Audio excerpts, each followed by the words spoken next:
क्या ये इस तरह करके पुलिस जो है अपने मौकिफ को या अपने केस को मजीद स्ट्रांग कर पाएगी? जी, आप सही कह रही हैं कि जब हमने ज़राए से मालूम करने की कोशिश की तो होता ये है कि जब शेख रशीद अहमद को गिरफ़्तार करके यहाँ पर लाया गया तो उनको थाना अपारा के जो SHO हैं उनकी गाड़ी में और भारी नफरी में जो है उनको यहाँ पर मुंतकिल किया गया।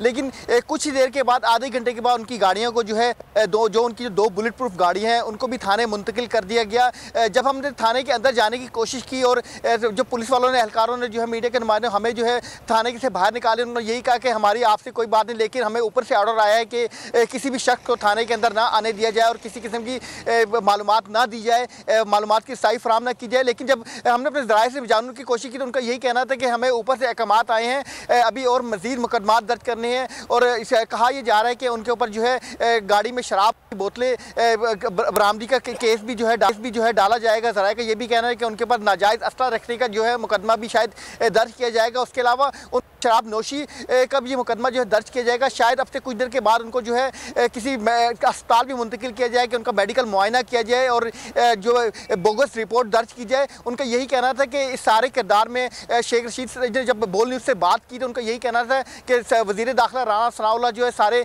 वाक़े मुलविस हैं और ये थाना के अपारा के जो SHO हैं उनको अहकामात ऊपर से जारी किए गए हैं। ठीक है, राहुल उस्मान, आप हमारे साथ ही मौजूद रहिएगा।